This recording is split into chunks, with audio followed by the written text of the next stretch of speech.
भीलवाड़ा जिले के गंगापुर थाना क्षेत्र में गणेशपुरा गांव स्थित एक कपास फैक्ट्री में शनिवार दोपहर को अचानक आग लग गई। कुछ देर में आग ने भीषण रूप ले लिया। आग लगने के बाद मौके पर अफरातफरी मच गई। लोगों की सूचना पर फायर ब्रिगेड की एक के बाद एक 6 गाड़ियां मौके और पहुंची और आग को बुझाने के प्रयास में लगी है। गंगापुर थाना क्षेत्र के गणेशपुरा गांव स्थित दर्शिका फैक्ट्री में दोपहर करीब 3 बजे अचानक आग लग गई। आग लगने के बाद मौके पर अफरा तफरी मच गई। लोगों की सूचना मिलने पर एक के बाद एक करीब फायर ब्रिगेड की 6 गाड़ियां मौके पहुंची और आग पर काबू पाने का प्रयास किया। इधर घटना के बाद आसपास के लोगों में दहशत फैल गई। मौके पर बड़ी संख्या में लोग इकट्ठा हो गए। सभी ने अपने अपने प्रयास से आग पर काबू पाने की कोशिश की, लेकिन कपास के चलते आग ने कुछ ही देर में विकराल रूप ले लिया। कई किलोमीटर दूर से आग और धुएं का गुबार नजर आया। आग लगने के कारणों का पता नहीं लग पाया है। आग से कोई जनहानि की सूचना भी नहीं है। सूचना मिलने पर गंगापुर थाना पुलिस भी मौके पर पहुंची है और फायर ब्रिगेड की गाड़ियां आग पर काबू पाने में जुटी है। भीलवाड़ा में गेहूं से महंगी देशी मक्का हो गई है। देशी लाल मक्का के भाव तो आसमान छू रहे हैं। सफेद देशी मक्का लाल से थोड़ी सस्ती है। हालांकि हाइब्रिड मक्का के भाव गेहूं से कम है, पर देशी मक्का की मिठास की तो बात ही और है। देशी मक्का महंगी होने की वजह है अत्यधिक बारिश से उत्पादन में कमी होना है। जिला मुख्यालय स्थित महात्मा ज्योतिबा फुले कृषि उपज मंडी में 7 दिनों में गेहूं और देशी मक्का की आवक नाम मात्र की रही। हाइब्रिड मक्का ज्यादा आ रही है। यही वजह है कि भावों में भी तेजी का रुख है। 7 दिन में गेहूं के औसत भाव न्यूनतम 2425 रुपए प्रति क्विंटल से लेकर अधिकतम 2550 रुपए प्रति क्विंटल तक रहे। वही देशी मक्का के भाव क्वालिटी के अनुरूप 2775 रुपए प्रति क्विंटल से बढ़कर 3700 रुपए प्रति क्विंटल तक जा पहुंचे। देशी मक्का ने गेहूं को पीछे छोड़ दिया। हाइब्रिड मक्का की बात करें तो ये पिछले 7 दिन में 1250 से 1976 रुपए प्रति क्विंटल तक बिकी। इसी अवधि में गेहूं की आवक औसतन 8 से 10 क्विंटल रही, जबकि देशी मक्का 2 से 10 क्विंटल तक आई। कभी कभी तो ऐसा भी हुआ कि देशी मक्का आई ही नहीं। इसके विपरीत हाइब्रिड मक्का की आवक 100 से 500 क्विंटल तक जा पहुंची। राजस्थान खाद्य पदार्थ व्यापार संघ के प्रदेश उपाध्यक्ष शिव गगरानी कहते हैं, गेहूं से देशी मक्का के महंगी होने का कारण ज्यादा बारिश के कारण उत्पादन कम होना है। अच्छी क्वालिटी की लाल देशी मक्का तो 3800 से 4000 रुपए प्रति क्विंटल तक भी बिक रही है। कुछ क्षेत्रों में किसान गेहूं की खेती में अधिक लागत और कम मुनाफे के कारण मक्का की खेती की तरफ रुख कर रहे हैं, लेकिन अगर अचानक आपूर्ति कम होती है तो कीमत बढ़ सकती है। मक्का का उपयोग मुख्य रूप से पशुपालन यानी पोल्ट्री, कैटल फीड और स्टार्च बनाने में होता है। इथेनॉल उत्पादन में भी मक्का का उपयोग बढ़ रहा है, जिससे इसकी औद्योगिक मांग और बढ़ गई है। पशुचारे की मजबूत मांग कीमतों में उछाल ला सकती है। अभी जैसे ही ये बारिशों के बाद मौसम खुला है तो मक्खियों में मंडी में खासकर आवक चालू हो गई है। माल की आवक बढ़ी है। माल मक्का हाइब्रिड मक्का आ रहा है नीचे में 1500 1550 से लेकर के ऊपर में 1850 1875 तक बिकेंगे। और ये सारे माल डेयरी प्लांटों में पंजाब, हरियाणा, गुजरात, हिमाचल और राजस्थान के कुछ सर्विस डेयरी प्लांटों में ले जा रहे हैं। एंथोल प्लांट जो पेट्रोल मिक्सिंग में पेट्रोल काश्तकारों को बहुत तकलीफ का सामना करना पड़ा इस बारिश से। काश्तकारों को नुकसान हुआ और क्वालिटियाँ भी डैमेज हुई है। कहीं बारिश के कारण मक्का खासकर के पास जिसके पास सुखाने की या रोकने की व्यवस्था नहीं थी तो वो उग भी गई है। उनको बहुत समस्याओं का था। हाँ, किसान इसके लिए बड़े मायूस हैं, क्योंकि जिस हिसाब से राजस्थान में एक के बाद एक एंथोल प्लांट लग रहे हैं, आगे तो ये समझता हूँ मैं कि मक्का का भविष्य बहुत उज्जवल रहेगा। परंतु इस साल की बात करेंगे हम तो इस साल काश्तकार को कोई बड़ी विशेष आमद नहीं हुई है और काश्तकार के निराशा ही आती है। मक्की की यह हालत है कि किसानों का खर्चा भी वापस बेटा नहीं हो रहा, क्योंकि हमने 1800 रुपये में थैली खरीदी और आज 1500 रुपये में 1400 रुपये में मक्की बेच रहे हैं। और ज़्यादातर तो ये मंडी के आदमी मिले हुए हैं, क्योंकि एक सरकारी कर्मचारी यहाँ पर चाहिए जो हमारा भाव उज्जवल हो और सही भाव लगे, क्योंकि हमको हमारा खर्चा भी वापस नहीं आ रहा। 1400-1500 रुपये में हम 1800 रुपये में थैली लेके आए बीज की। हाँ, 4 किलो के हम 1800 रुपये में थैली बीज के लेके आए और आज 1500 रुपये में हम बेचने को मजबूर हैं। हाँ, 100 किलो बेच रहे हैं। और दूसरी बात रही, हमारा बहुत सारा नुकसान हो रहा है, क्योंकि हमको भी सरकारी मंडी के अंदर सरकारी आदमी चाहिए, जिससे हमको हमारे भाव को हमको पता चले कि हम ये भाव बेच सके। भीलवाड़ा में रेलवे फाटक से सर्किट हाउस तक सड़क निर्माण कार्य शुरू हो गया है। जिसके कारण इस क्षेत्र में सभी प्रकार के वाहनों का प्रवेश निषिद्ध कर दिया गया। पुलिस ने वैकल्पिक मार्गों की जानकारी दी है। बड़े वाहनों, बस, ट्रक, लोडिंग के लिए शहर में प्रवेश का मार्ग Ramdham underbridge, Krishna circle, SK plaza, Nimbark ashram, circuit house होते हुए अजमेर तिराहा होगा। छोटे वाहन गंगापुर तिराहा, विशाल मेगा मार्ट, सर्किट हाउस होते हुए अजमेर तिराहा से प्रवेश करेंगे। अजमेर तिराहा से चित्तौड़गढ़ जाने के लिए सभी वाहन सर्किट हाउस, निम्बार्क आश्रम, SK प्लाजा, कुंभा सर्कल होकर जाएंगे।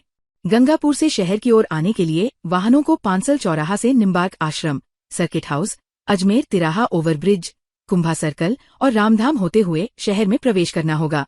रेलवे लाइन के दोनों ओर आने जाने वाले वाहन मारुति नगर, चपरासी कॉलोनी, बापू नगर, आजाद नगर और चंद्रशेखर आजाद नगर निवासी निर्धारित अंडरब्रिज मार्गों से ही प्रवेश व निकासी कर सकते हैं। पुलिस ने सभी से अनुरोध किया है कि वैकल्पिक मार्गों का पालन करें और सड़क निर्माण कार्य के दौरान यातायात व्यवस्था बनाए रखने में सहयोग करें। श्री चारभुजानाथ महिला मंडल एवं भक्तजनों द्वारा शनिवार को शाहपुरा में आयोजित श्रीमद् भागवत कथा की भव्य कलश यात्रा श्रद्धा, भक्ति और उल्लास के माहौल में निकाली गई। ये कलश यात्रा नगर के महलों के चौक से आरंभ होकर भाना गणेश जी मंदिर स्थित कथा स्थल तक पहुंची, जहां भक्तों ने गणेश भगवान के चरणों में प्रणाम कर मंगल आशीर्वाद प्राप्त किया। कलश यात्रा में सैकड़ों महिलाएं, पुरुष, बच्चे बच्चियां पारंपरिक परिधानों में सजे हुए श्रद्धा भाव से शामिल हुए। सिर पर कलश धारण किए महिला श्रद्धालुओं की कतारें भक्तिमय वातावरण का अद्भुत दृश्य प्रस्तुत कर रही थी। जय चारभुजानाथ की के जयकारों से पूरा नगर गूंज उठा। शोभायात्रा मार्ग में जगह जगह पुष्पवर्षा कर भक्तजनों का स्वागत किया गया। भगवान के भजनों पर झूमते श्रद्धालुओं का उत्साह देखते ही बनता था। ये कलश यात्रा महलों के चौक से होते हुए बालाजी की छतरी, चारभुजानाथ मंदिर, सदर बाजार, चमना बावड़ी, कुंड गेट एवं त्रिमूर्ति चौराहा होते हुए कथा स्थल भाना गणेश जी मंदिर पहुंची। वहां भगवान गणेश की आरती कर सभी ने कथा आयोजन की सफलता हेतु मंगल कामना की। 8 से 14 नवंबर 2025 तक चलने वाली ये 7 दिवसीय श्रीमद् भागवत कथा प्रतिदिन दोपहर 1:15 बजे से 5:15 बजे तक आयोजित होगी। कथा वाचक परम पूज्य देवकिशन जी महाराज ने विधिवत पूजा अर्चना, भागवत जी की वंदना और आरती के साथ कथा का शुभारंभ किया। भीलवाड़ा में विश्व स्काउट गाइड दिवस के अवसर पर विधायक अशोक कोठारी के मुख्य आतिथ्य एवं पूर्व न्यास अध्यक्ष लक्ष्मीनारायण डाड के विशिष्ट आतिथ्य में स्काउट गाइड का स्टीकर विमोचन किया गया। कार्यक्रम में विधायक कोठारी ने स्काउट गाइड संगठन के अनुशासन, सेवा और संस्कारों की भावना की सराहना करते हुए कहा कि संस्कारित समाज के निर्माण में स्काउट गाइड का अमूल्य योगदान है। ये स्टीकर सामाजिक कार्यों और आदर्शों को प्रोत्साहित करने के साथ युवाओं को समाज सेवा की दिशा में प्रेरित करेगा। इस अवसर पर सीओ गाइड ओम कुमारी, कुड़ोज किड स्कूल की प्रिंसिपल मधुबाला यादव तथा स्काउट गाइड के अनेक सदस्य उपस्थित रहे और उन्होंने उत्साहपूर्वक भागीदारी दर्ज कराई। कार्यक्रम में विधायक कार्यालय के बाबूलाल टाक, संजय राठी, सुंदरलाल बम्बोड़ा, गजेंद्र सिंह सहित कई गणमान्य जन भी मौजूद रहे। रोटरी क्लब भीलवाड़ा ने अपने सामाजिक दायित्वों की श्रृंखला को मजबूत करते हुए गोमाबाई नेत्रालय को मरीजों और स्टाफ के आवागमन को सुगम बनाने के लिए एक नई यात्री बस समर्पित की। रोटरी फाउंडेशन के सहयोग से दान की गई ये बस अब दूर दराज के मरीजों के लिए बड़ी राहत साबित होगी। क्लब के अध्यक्ष संजय हिरण ने बताया कि ये बस भेंट क्लब के दीर्घकालिक सेवा कार्यों की कड़ी में एक महत्वपूर्ण कदम है। बस डोनेशन समारोह में विधायक अशोक कोठारी ने मुख्य अतिथि के रूप में शिरकत की और रोटरी के इस प्रयास की हृदय से सराहना की। डिस्ट्रिक्ट गवर्नर प्रज्ञा मेहता और असिस्टेंट गवर्नर एवं प्रोजेक्ट चेयरमैन अजय जैन भी गेस्ट ऑफ ऑनर के रूप में मौजूद रहे। क्लब के अध्यक्ष संजय हिरण और सचिव सिद्धार्थ गोयनका ने सभी अतिथियों का स्वागत किया। समारोह का मंच संचालन सीमा कोकटा ने बेहद कुशलतापूर्वक किया। इस मौके पर अशोक सेवा दिवस मनाया गया। वंदे मातरम गान के 150 वर्ष पूर्ण होने पर कार्यक्रम का शुभारंभ वंदे मातरम गान के साथ किया गया। स्नेह समर्पण में घुमंतू बस्ती के बच्चों को भोजन कराया गया। भीलवाड़ा शहर का सबसे व्यस्त और हृदय स्थल कहे जाने वाले आजाद चौक से लेकर छिपा बिल्डिंग और सीताराम जी की बावड़ी रोड तक एक बार फिर यातायात व्यवस्था पूरी तरह से चरमरा गई है। मुख्य बाजार में विशेषकर ऑटो चालकों व चौपहिया वाहनों की आवाजाही से आए दिन लगने वाले लंबे जाम ने शहरवासियों और खासकर व्यापारियों का जीना मुहाल कर दिया है। कुछ समय पहले शहर विधायक अशोक कोठारी के आग्रह पर यातायात विभाग ने इस मार्ग को जाम की समस्या से निजात दिलाने के लिए वन वे करने की व्यवस्था लागू की थी। शुरुआत में कुछ दिनों तक लोगों को राहत मिली, लेकिन ये व्यवस्था अब सिर्फ कागजों तक सिमट कर रह गई है। शाम होते ही बाजार की सड़कें वाहनों, अस्थायी अतिक्रमण और बेतरतीब पार्किंग के कारण संकरी गलियों में बदल जाती है। स्कूटी, मोटरसाइकिल और ऑटो रिक्शा, टेम्पो के अलावा कारों की कतारें खड़ी हो जाती हैं, जिससे मुख्य सड़क पर पैदल चलना भी दूभर हो जाता है। सबसे खतरनाक स्थिति बीती शाम देखी गई, जब भीड़ भरे जाम के बीच एक एम्बुलेंस फंसी गई, जिसके सायरन की आवाज भी बेअसर हो रही है। इस रूट पर जिला अस्पताल होने के कारण ये जाम इमरजेंसी सेवाओं के लिए जानलेवा साबित हो सकता है। भीलवाड़ा जिले के गंगापुर थाना क्षेत्र में गणेशपुरा गांव स्थित एक कपास फैक्ट्री में शनिवार दोपहर को अचानक आग लग गई। कुछ देर में आग ने भीषण रूप ले लिया। आग लगने के बाद मौके पर अफरातफरी मच गई। लोगों की सूचना पर फायर ब्रिगेड की एक के बाद एक 6 गाड़ियां मौके और पहुंची और आग को बुझाने के प्रयास में लगी है। गंगापुर थाना क्षेत्र के गणेशपुरा गांव स्थित दर्शिका फैक्ट्री में दोपहर करीब 3 बजे अचानक आग लग गई। आग लगने के बाद मौके पर अफरा तफरी मच गई। लोगों की सूचना मिलने पर एक के बाद एक करीब फायर ब्रिगेड की 6 गाड़ियां मौके पहुंची और आग पर काबू पाने का प्रयास किया। इधर घटना के बाद आसपास के लोगों में दहशत फैल गई। मौके पर बड़ी संख्या में लोग इकट्ठा हो गए। सभी ने अपने अपने प्रयास से आग पर काबू पाने की कोशिश की, लेकिन कपास के चलते आग ने कुछ ही देर में विकराल रूप ले लिया। कई किलोमीटर दूर से आग और धुएं का गुबार नजर आया। आग लगने के कारणों का पता नहीं लग पाया है। आग से कोई जनहानि की सूचना भी नहीं है। सूचना मिलने पर गंगापुर थाना पुलिस भी मौके पर पहुंची है और फायर ब्रिगेड की गाड़ियां आग पर काबू पाने में जुटी है। भीलवाड़ा शहर के आचार्य महाप्रज्ञ सर्कल के सामने स्थित अमर शहीद चंद्रशेखर आजाद की आदमकद प्रतिमा आज बदहाली का शिकार है।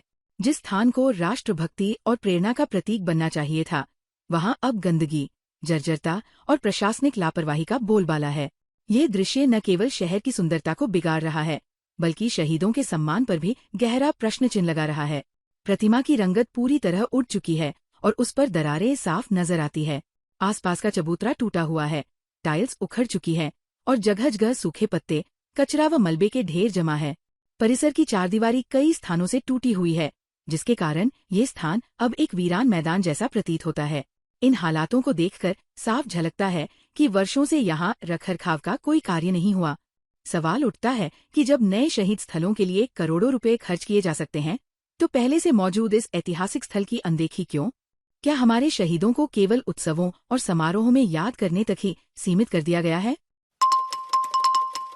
अग्रवाल समाज संपत्ति ट्रस्ट भीलवाड़ा के तत्वावधान में जोन समिति पूर्वी क्षेत्र एवं पूर्वी क्षेत्र महिला मंडल द्वारा आयोजित मथुरा वृंदावन धार्मिक यात्रा हेतु समाजजनों ने अग्रवाल उत्सव भवन से प्रस्थान किया।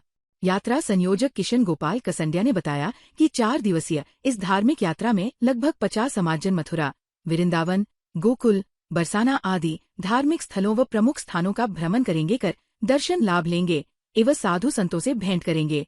यात्रा को अग्रवाल समाज संपत्ति ट्रस्ट के पदाधिकारियों द्वारा हरी झंडी दिखाकर विधिवत रवाना किया गया।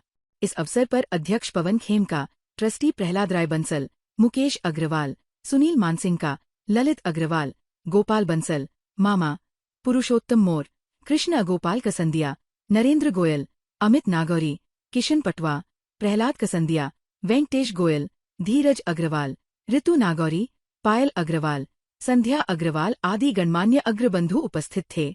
ट्रस्ट पदाधिकारियों ने बताया कि ये यात्रा पूर्णतः धार्मिक और सांस्कृतिक उद्देश्य से आयोजित की गई है, जिसमें श्रद्धालु मथुरा, वृंदावन एवं निकटवर्ती तीर्थ स्थलों के दर्शन कर सकेंगे। ताज़ा खबरों के लिए बने रहिए लोकजीवन के साथ। लोकजीवन के YouTube चैनल को सब्सक्राइब करें, लाइक करें और बेल आइकन को प्रेस करें, जिससे कि हर वीडियो का नोटिफिकेशन आप तक पहुंच सके। धन्यवाद।